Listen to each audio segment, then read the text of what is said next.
नमस्कार दोस्तों, आध्यात्म के एक और नए अंक में आपका हार्दिक स्वागत है। दोस्तों, बुधवार का दिन भगवान श्री गणेश की पूजा के लिए बहुत ही खास माना जाता है। इस दिन जो कोई भगवान श्री गणेश की विधिवत पूजा करता है और व्रत रखता है, उस पर भगवान श्री गणेश जी की विशेष कृपा होती है। वहीं व्रत में पूजन के बाद इस कथा को पढ़ना भी जरूरी माना गया है। आज के इस अंक में हम भगवान श्री गणेश से जुड़ी एक पौराणिक व्रत कथा का वर्णन आपके बीच में करने जा रहे हैं। तो आइए आरंभ करते हैं भगवान श्री गणेश से जुड़ी यह पौराणिक कथा। दोस्तों, भगवान श्री गणेश को विघ्न हरण और मंगलकरण कहकर संबोधित किया जाता है।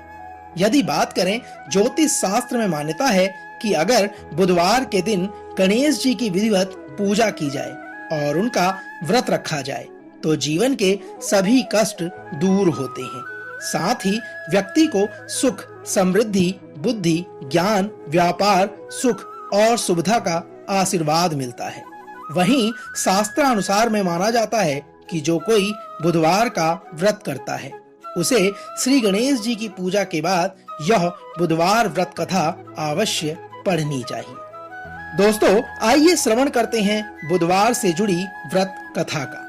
दोस्तों, पौराणिक कथा के अनुसार प्राचीन समय में एक साहूकार की नई शादी हुई थी। एक बार साहूकार की पत्नी अपने मायके गई हुई थी। नए विवाह की उमंग और अकेलापन महसूस होने के कारण साहूकार उत्साहित होकर अपनी पत्नी को लेने के लिए अपने ससुराल जा पहुंचा। वहां जाने पर उसकी बड़ी खातिरदारी की गई, लेकिन एक मुश्किल सिर्फ यह थी कि साहूकार अपने ससुराल पत्नी से ठीक से बात भी नहीं कर पा रहा था। तब अगले ही दिन साहूकार ने ससुराल में सबसे यह बोल दिया कि आप लोग विदाई की तैयारी कर लीजिए, हमें अब जाना होगा। चूंकि उस दिन बुधवार था, साहूकार के सास ससुर ने उसे मनाने का बड़ा प्रयत्न किया कि आज बुधवार का दिन है बेटा, इस दिन बेटी की विदाई नहीं की जाती। वहीं किसी शुभ कार्य पर भी जाना बुधवार को शुभ नहीं माना जाता।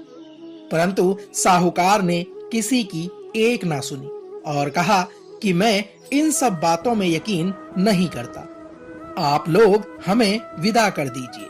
साहूकार की जिद के आगे उसके सास ससुर की नहीं चली।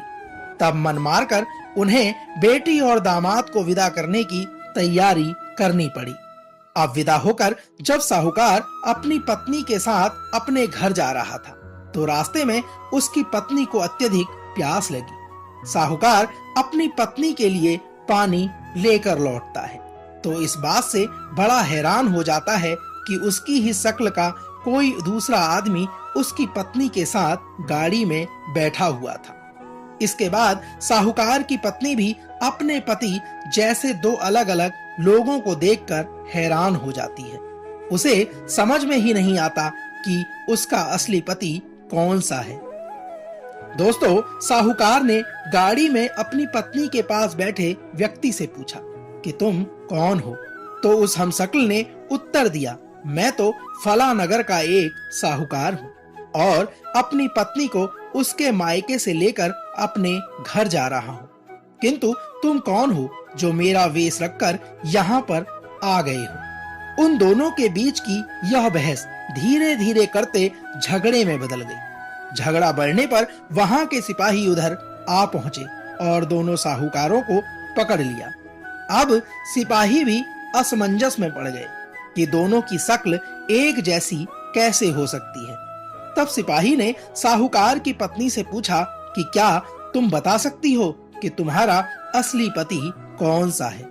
साहूकार की पत्नी खुद बड़ी दुविधा में पड़ी हुई थी। इस परेशानी से बचने के लिए साहूकार ने हाथ जोड़कर भगवान से विनती करना आरंभ कर दिया कि हे भगवान, यह कैसी माया है? साहूकार की प्रार्थना पर आकाशवाणी हुई कि हे मूर्ख आदमी, यह तेरी ही गलती का नतीजा है। तूने कुछ देर पहले ही अपने सास ससुर की बात को न मानकर उनका ही नहीं बल्कि बुद्ध देव का भी निरादर किया है। बुधवार के दिन गमन करने की मनाही है और तू अपनी जिद के कारण अपनी पत्नी को लेकर चल पड़ा। इस कारण स्वयं बुद्धदेव ने तुझे सबक सिखाने के लिए तेरे जैसे वेश को धारण किया है। यह सुनकर साहूकार को अपनी गलती का एहसास हो गया और उसने भगवान से माफी मांगी। साथ ही साहूकार ने नियम पूर्वक बुधवार का व्रत करने का संकल्प भी लिया। इसके बाद साहूकार के वेश में खड़े हुए बुद्धदेव भगवान वहां से अंतर्ध्यान हो गए। फिर साहूकार अपनी पत्नी को लेकर घर चला गया। दोस्तों, तत्पश्चात वह साहूकार और उसकी पत्नी दोनों विधिवत बुधवार का व्रत करने लगे। यदि बात करें शास्त्रों के अनुसार, इस बात को मान्यता प्राप्त है कि जो भी व्यक्ति इस कथा को पढ़ता या सुनता है, उसके जीवन में सुख, समृद्धि और धन की वर्षा होती है। वहीं इस कथा को पढ़ने या सुनने से व्यक्ति के बुधवार को यात्रा करने का दोष भी समाप्त हो जाता है। दोस्तों, तो यह तो थी भगवान श्री गणेश से जुड़ी बुधदेव व्रत कथा। हम आशा करते हैं कि आज का यह अंक आपको अवश्य पसंद आया होगा। कल एक और नए अंक के साथ फिर आपसे होगी मुलाकात। तब तक ओम श्री गणेशाय नमः, ओम बुद्धदेवाय नमः।